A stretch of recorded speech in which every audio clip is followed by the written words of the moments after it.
first step we want to do to make ourselves a string is to set the jig at the correct length for the string we want to make. There's a couple of different ways we can do that. You can either take an old string that you have that you know is the right length, or you can use a tape measure. The string we're going to make is for a recurve bow. And every other type of string is very similar. The same process is used to make any other type of string for a compound or for a longbow or for any other thing.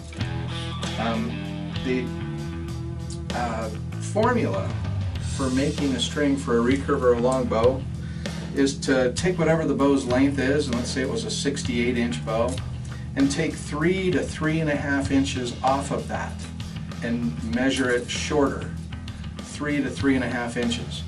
I kind of like closer to 3 because it gives you more room to put twist in the bowstring to twist it up to your desired length. And I like a few twists. They help hold the fiber together. I'll say if you use 3 inches, you'll be safe. So when you go to measure it, let's say it was a 68-inch bow, so we're going to make a 65-inch string. And so I go to the farthest out post, farthest away post, and hook the tape, and then pull it to the front post and set it. I've got it set at 65 inches.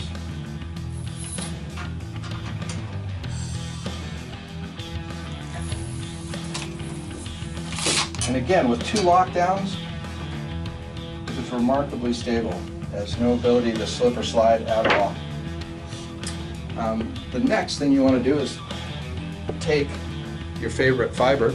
So we'll make a string for one of my bows out of this material.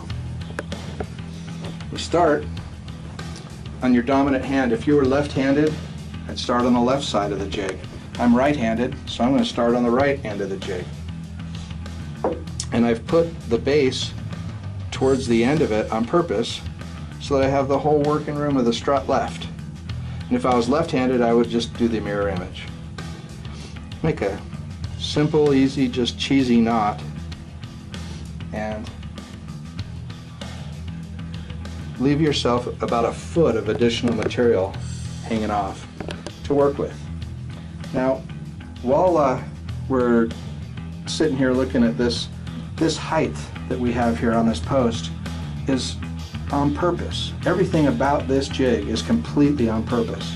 This height gives you good working room underneath here to not bang into things, and gives you plenty of room to work your jig, but it's not so tall that it's soft and flexible, making it so you lose your working length. All of these things have been tested and refined so that we gave you the best of both worlds. We gave you the most strength and the most stiffness, plus a working room that's adequate. Next, this turning right here on the top, that's also on purpose. On a lot of other products out there, you see a really small groove, and all this fiber is stacked into that small groove. That's a problem. The reason why is as you lay this material down onto the jig, each one of these wraps is a different length as it wraps around and stacks upon the prior wrap.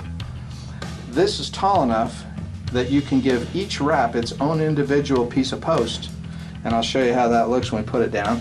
And when you're done, that's actually a really important thing. It makes it so that each fiber, each length of this string is the same length, and there's no dangling, sagging pieces that are of a different length or a different tension. It makes all the strands in your string the same tension. We're the only ones that actually have this much room to work with there. There are ones that you'll see out there that have a bearing on here that spins. With this stainless rod, it has just enough of a friction to make it so it'll stay in place, but it has a smooth enough finish that it makes it so you can slide it as you need to. So I'm going to make a 18 strand string. So to make 18 strands, I'm going to wrap this material 9 times. And I'm going to go from the outside post to the inside post on the other side. Don't have to. You could go from outside to outside if you wanted to, but there's a reason why I do it that way, and I'll show you when we get to there. It actually is kind of convenient, and I like convenient. So we got 1, 2. As I'm laying this on here, I only got one thing I'm worried about. Trying to get the same amount of tension on each one of these. I don't want to have one tight and one loose. I don't want anything hanging or sagging. So as I'm wrapping them, I'm just trying to make them even.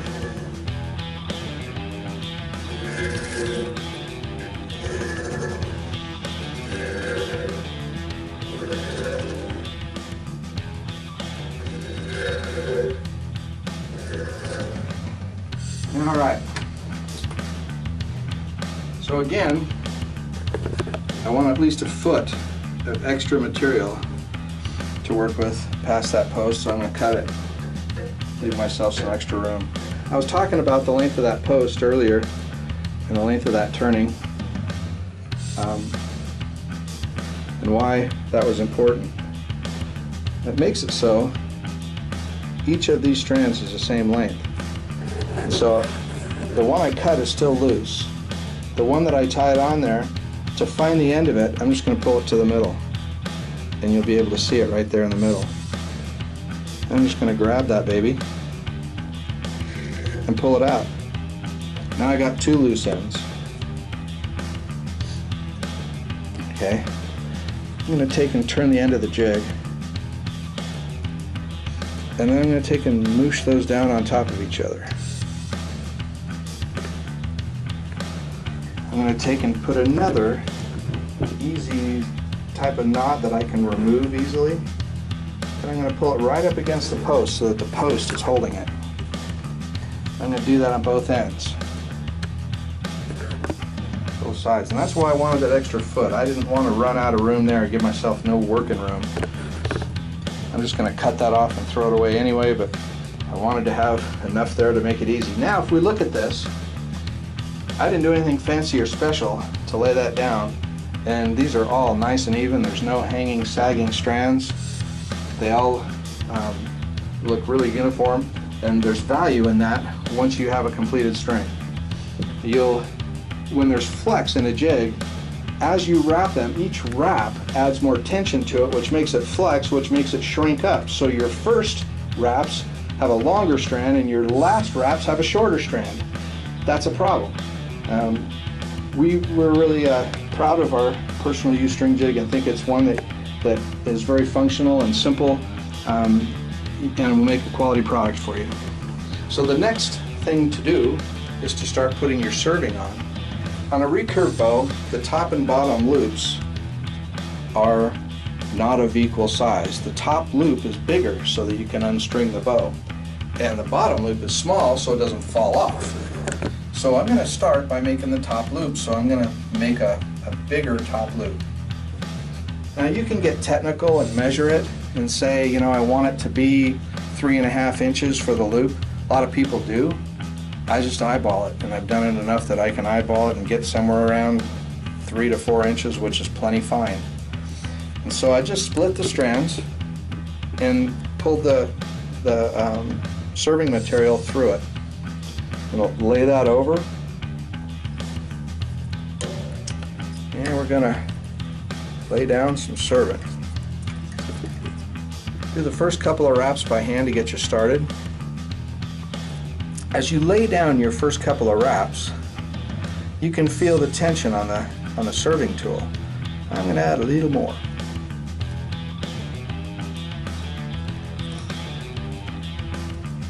And that feels really good to me. And once I get a good tension on there, it's real easy to get a nice pattern going. And I can actually spin this thing while not even looking at it. I can spin it and look at you because I can tell that it's spinning at a nice even pace, and that's generated by the tension that I put on the serving tool. That's what's controlling how fast that's spinning.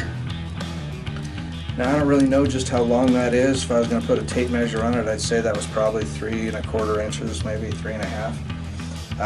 But you see how this all wound up right here? I don't want that wound up right there. So I'm going to take and undo that. I'm going to spin that back and undo that so that those fibers are straight again. We are good Okay, now leaving that hang, leaving it right in place, I'm just going to take and kick this jig sideways. You notice those knots are now exposed and open, so that's a good time for me to undo it. I'm going to take this one and undo it. They call this type of string an endless loop string. The reason why is it's just a straight loop. It's made out of a loop. And interestingly, these are not tied at all. There is no tying of material here at all. It's just served over the top. And I remember when I first started making them, I always wondered if that was enough to support it. And once it's all tied together, nothing can move without everything moving. And so every piece supports itself. And so surprisingly, that's plenty to hold this in place. So I'm going to turn it sideways. And wow, I got lucky that they both happened to line up. What was that all about? Maybe I've done this before. But I don't want them lined up. I want to take the one that has the tool on it, and I want to give it about 1/4 inch stagger. So I'm going to slip that, and that's again why you want this to be able to slip. So now I got about 1/4 inch of a stagger on there, maybe a little bit less, and that's on purpose. When I go to serve this together, and I got my 2 loose ends still hanging down there, I'm going to take the first one, just do it by hand, just to make it nice and straight. Got no gap. When you do this, it comes out really clean, which is one of the issues I have with store-bought strings. It's not very clean, and what you see right here often is a very large gob of serving material. The way I do it, you don't get a large gob, and you get a nice looking taper. It tapers down, nice and clean looking. Okay. The benefit to that is when this is a large knot of string material, when that comes down and it hits your limb on your bow, it's noisy. This small little piece is no noisier than the rest of the string hitting, and so it makes for a nice quiet shooting string. The other key element about staggering them, because you don't have to, you could put them both even. I stagger them on purpose because these, this extra 1/4 inch of length right here actually acts like threads on a screw. So as I lay this fiber down over it, it locks into the low points on that serving material and acts like a screw. And they shift and lay together, and it gives it traction. That traction makes it so it won't separate right here. If you just put them both even together, that's the weakest point, and it will often separate or spread right there. Mine will never separate. The rule of thumb on a recurve bow for how long you want to make this serving is about 6 to 8 inches. That's enough to make it so the part of this string that hits your limb every time you shoot is protected. And now that I've got about most of that done, I'm going to take these and cut them off because I don't need them anymore. So I'm just going to cut it right to the end, and I'm going to do one at a time. If I did them both at a time, I would be losing 2 strands at the same time, and it might make a little hump right there. But losing just one strand, you won't even be able to see it. So now that I've gone out a little bit further, I'm going to cut the other one off. Does it matter? No. I just think it looks good.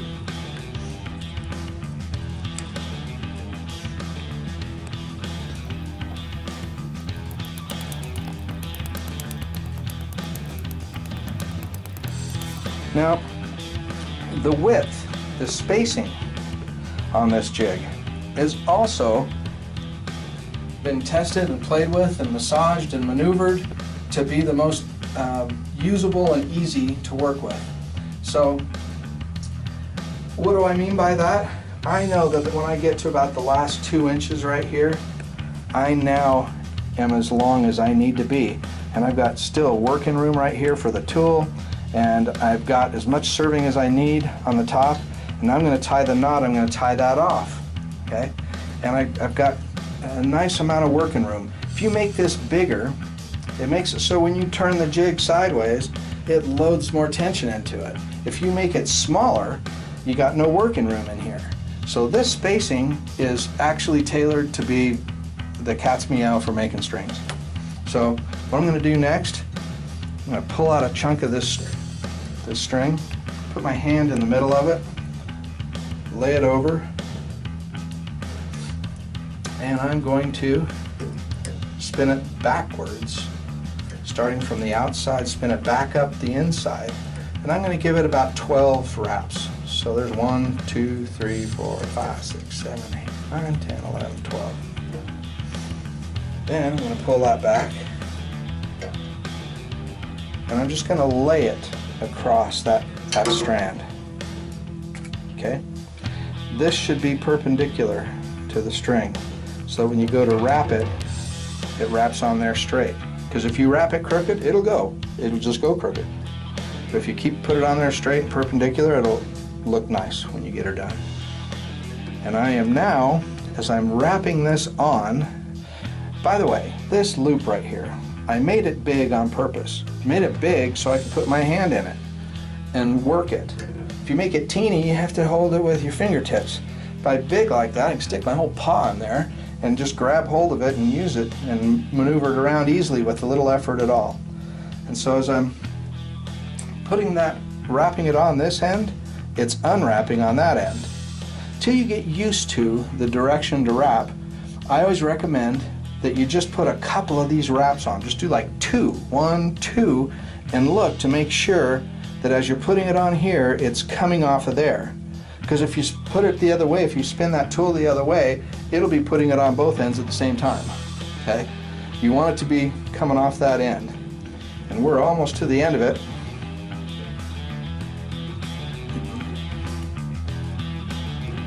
And when you're done, you're left with a loop. And I got my finger in the loop, and I'm just going to pull that through. Pinch these two fingers together and pinch it in my fingers so that it doesn't ball up, you know, and twist up on you. And then I'm just going to give a little tug to pull it out of my fingers and make it seat. There you have it. I wasted no extra thread. I'm going to cut that off, leaving a little bit of a tail. Why the tail, you ask? Because to get this lighter, I'm going to take that little tail and I'm going to burn it. And that way, it can't pull through and come loose on you. And there you have the basis for an end loop. Next, because I'm right-handed, I could go work on the other end of the jig. And remember, I put the other end on the inside and this end on the outside. So what I would do if I was going to work on that end, and I'll just do it just to show you, I would take and flip it now. And I'd make this the front, and I'll flip this end to make it the back. Okay. Flip that over, and now this is going to be the bottom loop on the string. Now, there's lots of ways right now that you can measure how big of a loop you want. When I did that front one, you notice I didn't measure. I mean, the top one, I didn't measure, I didn't really do anything, I eyeballed it. And the reason why is I could shift it. If I was off and I wasn't centered, I could take that whole loop and shift it on the jig until I got it lined up where I wanted. Now it won't shift. That's all locked in and tied, and there's no shifting of this to maneuver where those loop ends line up. So to get those to line up, you can take a pencil or a pen and mark it. But what I do, I just simply take this serving tool and I put it on here now. And there's lots of different colors of string material. If you were making a black string, it's really hard to mark a black string to where you can see it. But if you do this, you don't have to mark it, okay? So I started giving myself probably an extra 1/4 inch like I did on the other end, So when I come back around, I want to finish like here, so it's again staggered that 1/4 inch. Okay? And I don't really need to know exactly where that is. I'm just kind of eyeballing it, and right now I've given myself, oh, what is that, 1.5 inches? Okay? Now we just turn the jig, and we now are making the bottom loop. I'm going to shrink that up so it's not too big a tail, but enough of one to make it so it doesn't fall out on me while I'm trying to get it started. Again, the first couple I always do by hand, just to get it to where I've locked that little tail piece so it's not going anywhere on me. Once I got that locked in place, I'll take the tool and start spinning.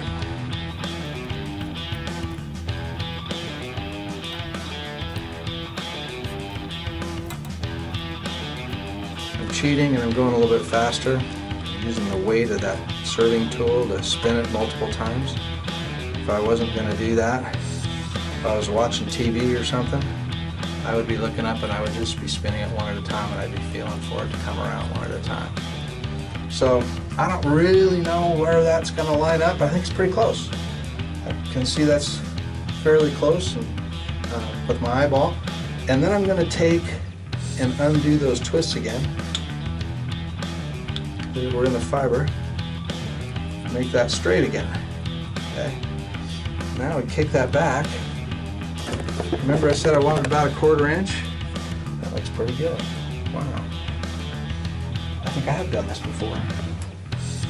So the eyeball doesn't do too bad. Okay, now I'm going to take and flip that over so that they're together. I'm going to take this other end and a couple of them by hand again. Now, remember me talking about the staggering? On a recurve bow, the serving length is not very long, but on a compound bow, that serving length is really long because it has to wrap all the way over the wheel. And so it's oftentimes 20 plus inches. So at 20 plus inches, that puts you all the way out into here. So trying to get this serving tool past that post to get out into here is not easy. So the reason why I staggered it is so that if I wanted to, I could take this and spin it right now, and then spin this one right now. And I could take and measure out here my 20 inches, and I got nothing in the way. I can now work in the free space that's in front of it without that post in the way.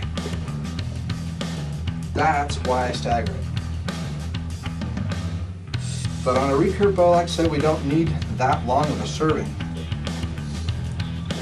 But probably more of you guys out there are building compound strings than you are building recurve strings. And so that little tip I just gave you will make life a lot simpler when you're attempting to put your serving down.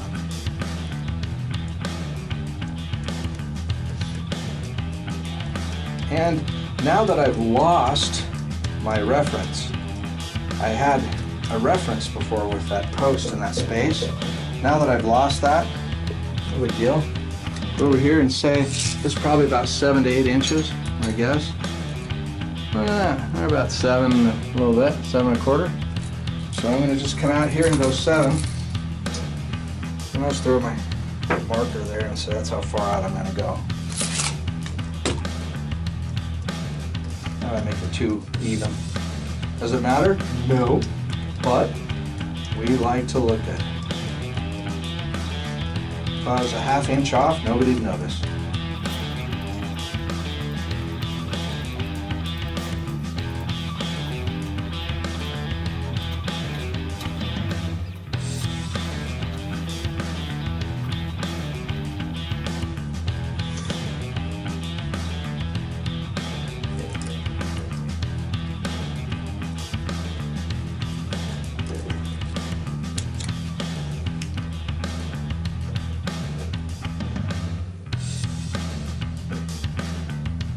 Using this finger to steady the wraps that I put on there so they don't come undone or separate or move on me. Just kind of holding them down as I put them down.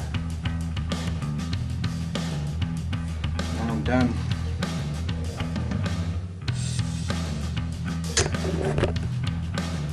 That was that. It's our jig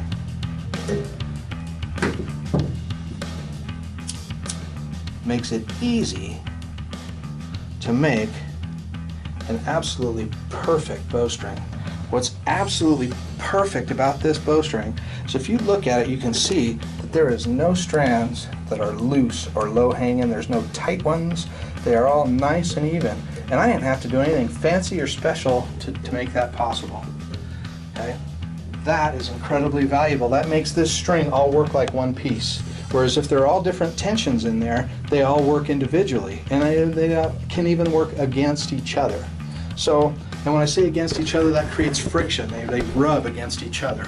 By having them all as even as that is, they don't rub against each other. They stay in the same position. And there's a ton of value in that. And you can't tell on a store-bought string whether that's the case or not. When you make it yourself, you can absolutely know right here and right now. So that is a function of the quality of this jig. So the last part is your center serving. And when you do your center serving, a couple of different ways to do it. Again, I like having another string to look to use as a reference to mark where your beginning and ending point is. And that way you can put them in exactly the same spot as the string you got on your bow now. There's value in that. If you didn't have a string and it was lost or broke and you don't have one to work with to tell you where this center should be, the rule of thumb is to take the tape measure and find the middle. So this was a 65-inch string. So the middle of that should be 32 and a half. So we'll go 32 and a half. Bang. So that is dead center. The only point of dead center is, my rule of thumb is to go 4 inches above dead center and 3 inches below dead center. Make yourself a 7-inch long serving and you can't go wrong. It'll find the middle, you'll be able to find your arrow rest, you'll be able to have a knocking point that's centered well. So I'm going to go 4 up and 3 down. There's 4 up.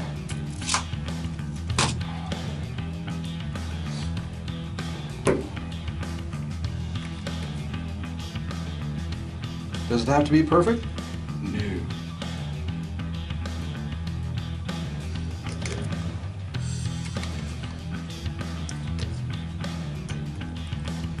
But I like perfect.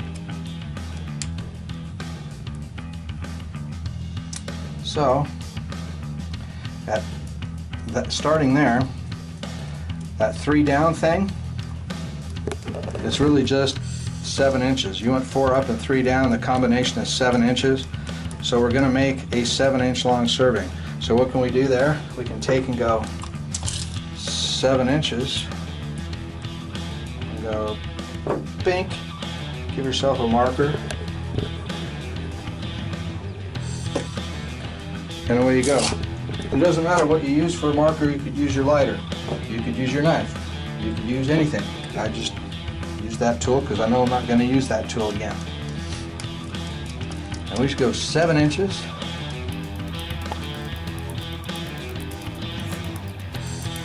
A lot of times people use different center material on their serving versus the ends. I actually do myself as well. The material that I've used here for the 2 ends and this center is called 3D, and it's 17 thou. I usually use in the center that I'm wrapping right now 19 thou because that's what gives me the best fit for my nocks. Here's the cool thing.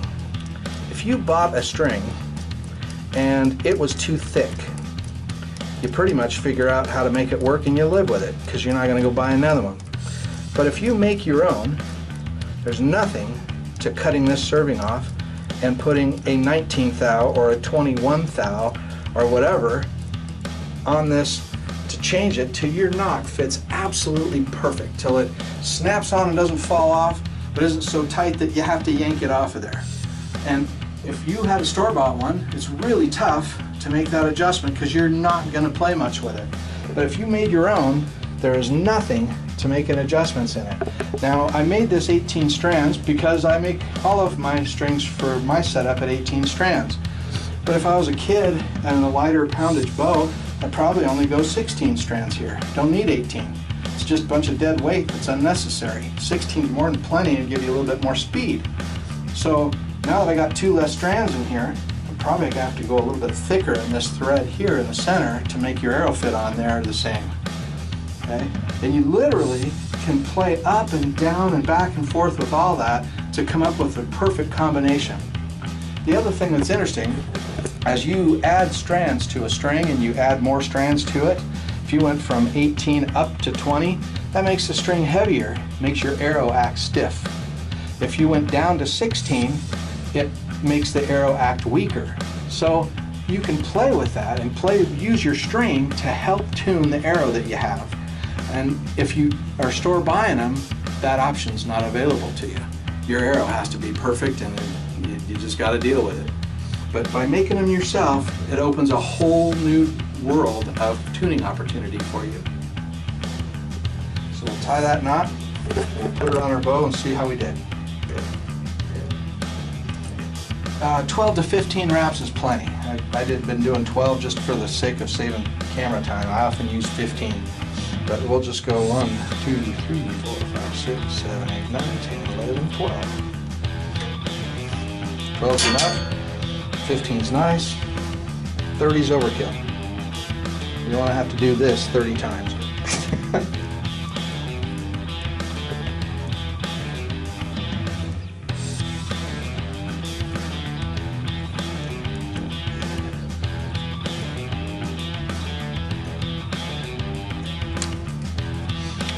Voila, we are done. Practice makes perfect. In no time at all, you can be an absolute pro and make strings as cool and as professional as anybody on the planet. And it really does not take much.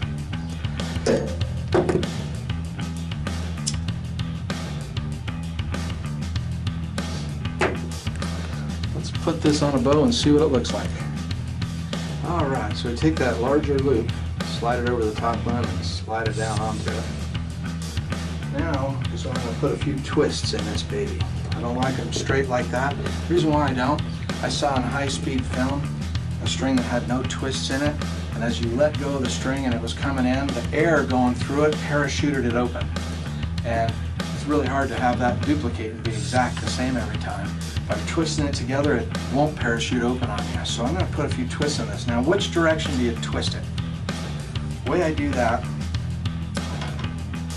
grab this, and if you twist it one way, it gets hard as a rock and I can't even bend it. If I twist it the other way, it becomes mushy. Okay? So I twist it the direction that makes it hard as a rock. Okay? And then I just twist the string that way. And that's your test to see which way to turn it. Okay, and then I don't typically count exactly how many. I just kind of eyeball it. I put some in it because I want some is better than none. And I just give myself a starting point. And after my starting point, I fine adjust it with the twists until I get the brace height I'm trying to get.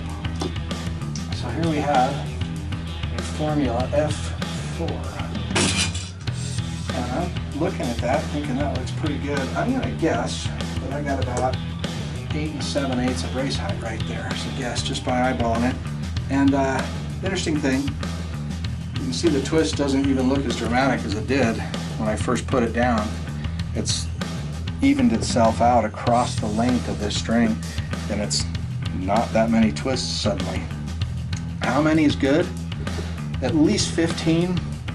What's the max? There isn't really a max, but try to stay under 40. I do. You don't have to. You could certainly go over that if you needed to.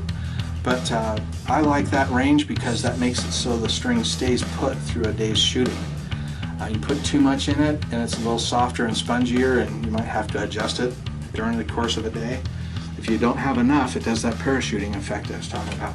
So let's measure this and see what we've got. It's gonna settle. If I shoot 100 arrows out of this, it will probably come down a little bit, and the amount that it'll come down is probably around 1/4 of an inch. Twist it back up to get it to your desired height, and it shall probably stay there forever.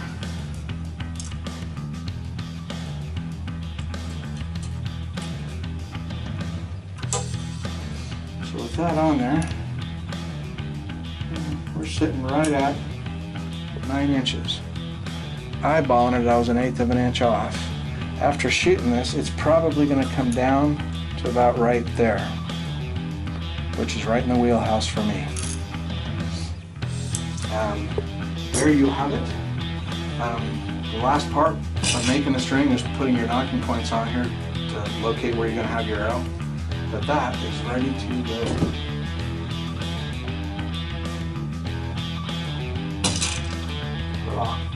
So the other special feature of this jig is that it can be removed from the strut and be used in a portable mode. So you can take them with you. You could use that for making strings for scouts. You could take it with you on an important hunt.